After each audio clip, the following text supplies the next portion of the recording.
Thanks for joining me today, all 2, 4, 6, 7, 8, 9, and the hundreds out there in internet land. It's the quality. All right. Well, I'm going to annoy some of you today, I'm sure. We're going to talk about listing agreements. All right.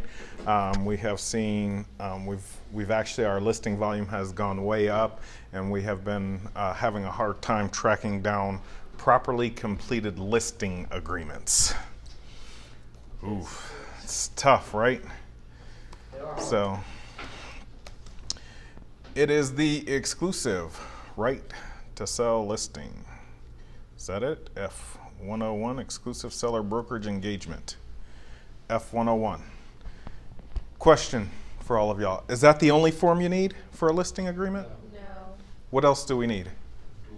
Dual. The dual entry? Okay.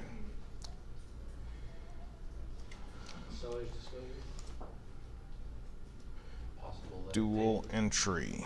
All right, we'll just call this, we'll say it's a detached, right? That doesn't matter. What else do we need? So dual entry listing agreement. Seller's property disclosure, very good.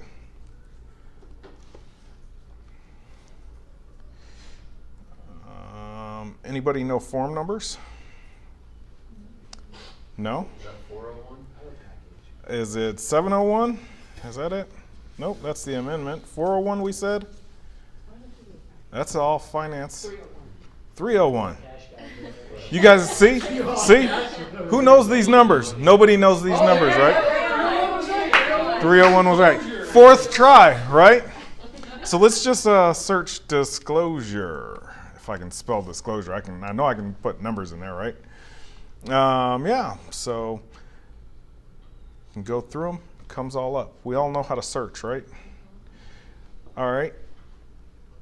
Now, where's our disclosure? Seller's property disclosure.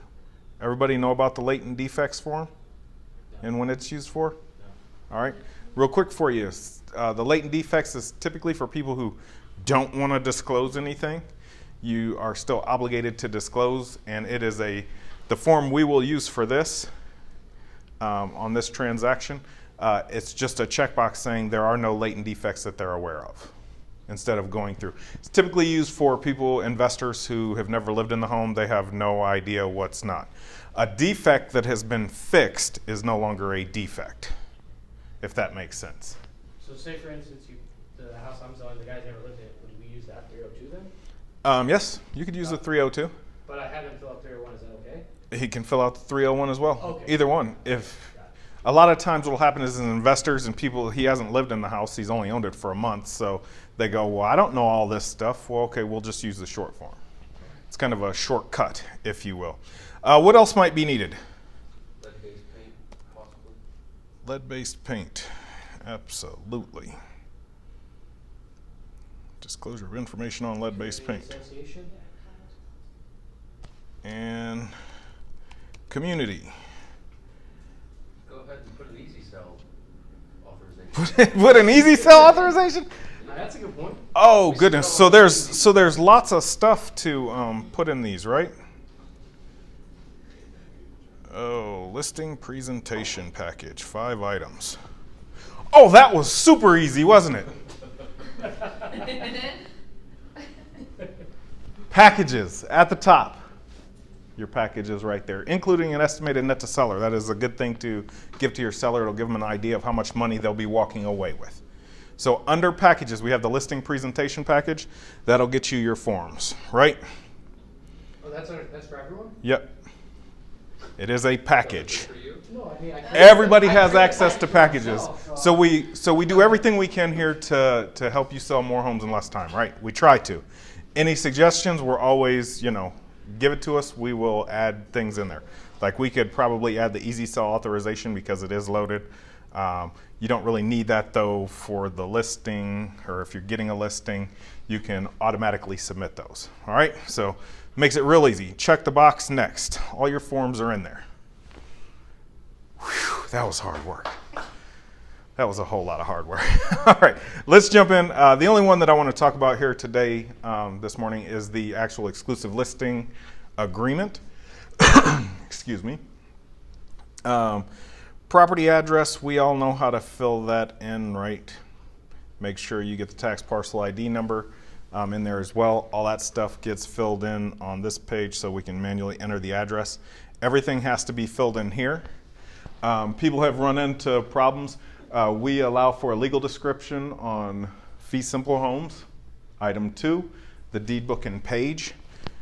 In order to make that work, to make this checkbox 2 here work, you have to have the deed book and page shown here on this page. Otherwise, it'll never populate. If you're having a problem populating, I've had multiple people say, I can't get it to pull in, whatever, put it in there.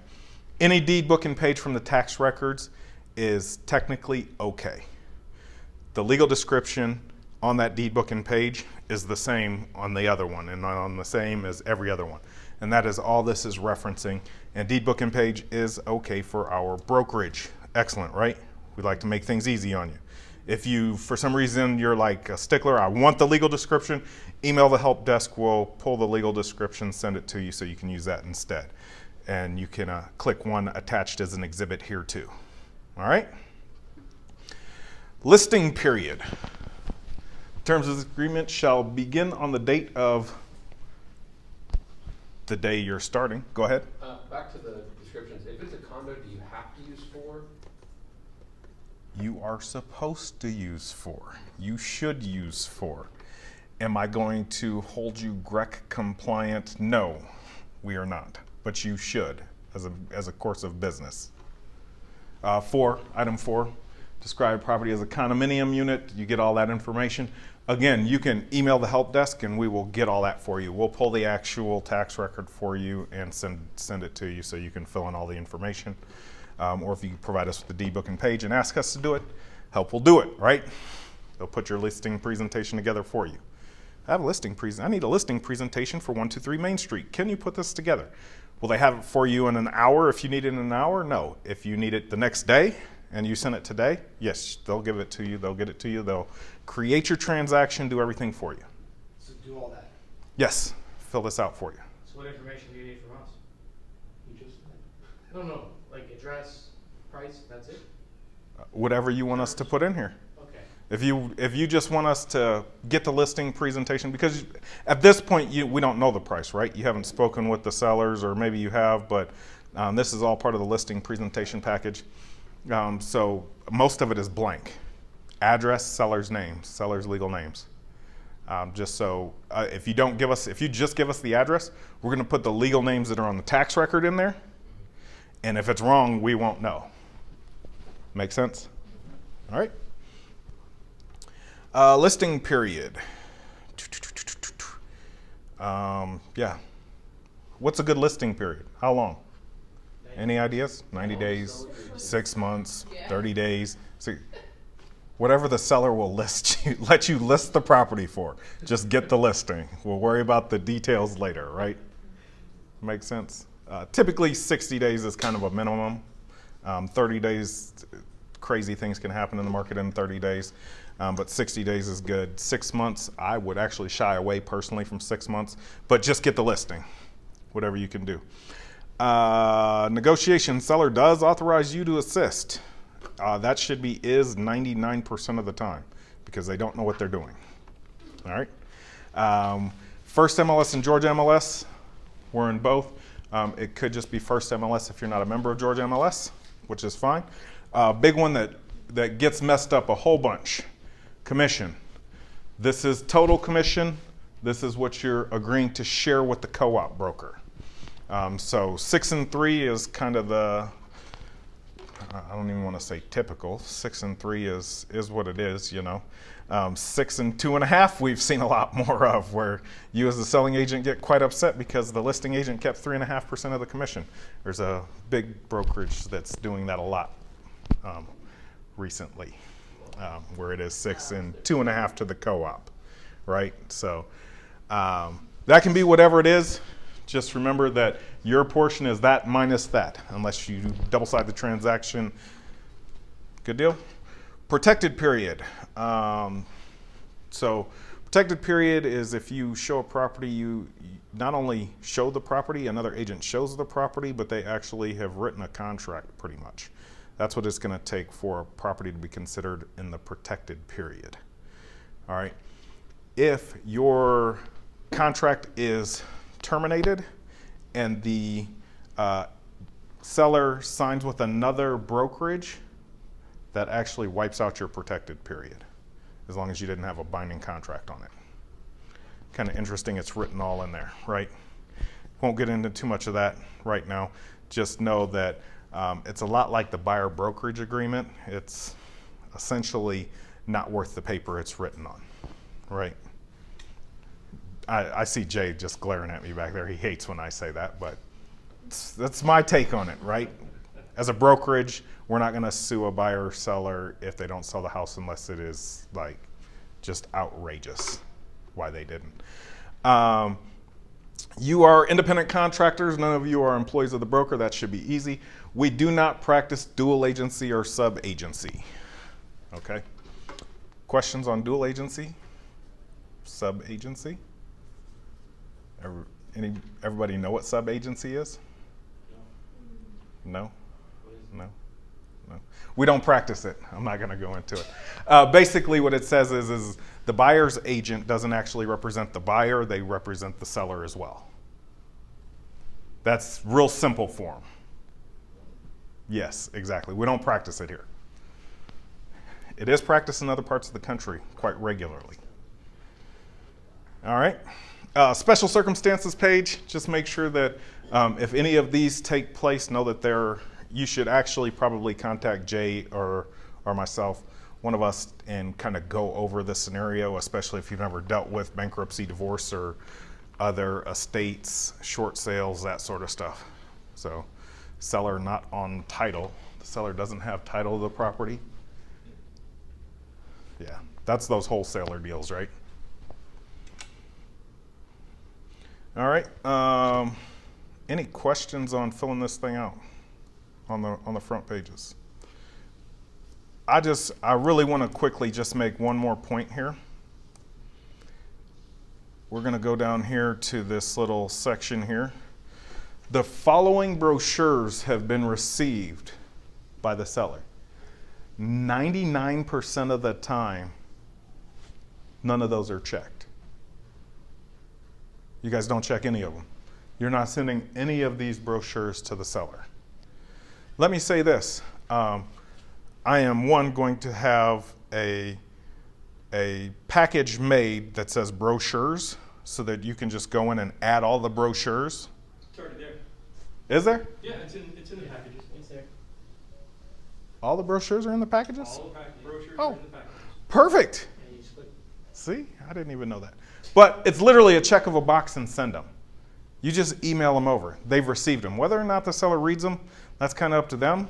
But I always, when I was selling a long time ago, just send it all to them. Relevant or not relevant. CYA. Yep. Saying, hey, here's what agency is. Do they care? No. I always said, if you need some good sleeping material at night, go ahead and read through all these disclosures and brochures and stuff. So, which it is. It's quite boring and dry information. But check them and add them. Jay, go ahead. I'll take one exception to what you said. You said email them over. Don't email them over. Include it in this. Oh, yes. That's section what I so meant. that This is all email over. That's what I meant by that. So, yes, let me clarify. So say you get it signed and you forgot like the last one. Can you just do it anytime between? You can do it at any time. Okay, got it. Done it all the time. When you start working with a buyer, they're looking for houses that are 20 years old. All of a sudden, they find a historic house that was built in the 50s. Okay, they need to know about lead-based paint. So I'll send them the brochure through eSign, through Docs Plus, and ask them to just initial that top corner. Yep. Okay. Works just They don't even have to initial them. You can actually track it down and see where you sent it through Docs Plus, right? All of it is tracked. All this information is tracked. So they don't even need to sign it really. Cool? Let's just send them out there. Why not? What's it hurt? Does it hurt you? Does it take any amount of time? We try not to make it, but check them off and send them. It checks another box to CYA. Good deal? Any other questions about this? Oh, probably the last thing. Special steps, if you have any special circumstances, tenant's going to be buying the house possibly, but you still want to get it on the market to see what the open market brings, you can write that in here. If you need help writing those special steps, just ask me, Jay, Christina can help you with that as well, any of us. And last but certainly not least, make sure you sign the agreement as well. You should sign it before the sellers sign it. That way when it comes through to them, they will actually have the binding contract in their email and fill out the receipt of copy of agreement was sent to the seller. Right? So you can add that to the signature where they fill in that date. So you've already signed it, he signed it. Then once they sign it, they're going to be checking off that they signed this and they received a copy. It's their receipt. All right, and then once they're done signing, it automatically emails to them. Easy peasy? All right, sorry for boring you guys today. We're talking about listing agreements, but we're about 50% on getting them completed properly. And that doesn't include the extra brochure section that I added in there. So it's quite amazing. I don't think any of you don't know how to do it. I think you're just rushing through. You're excited about getting your listing agreement, whatever the case may be, and you miss, one T crossing, one I dotting. Let's just make sure it's good. All right? Ms. Ami, you had a question? CIA. Cover your rump. See, I'm good with language. All right, let's go get them.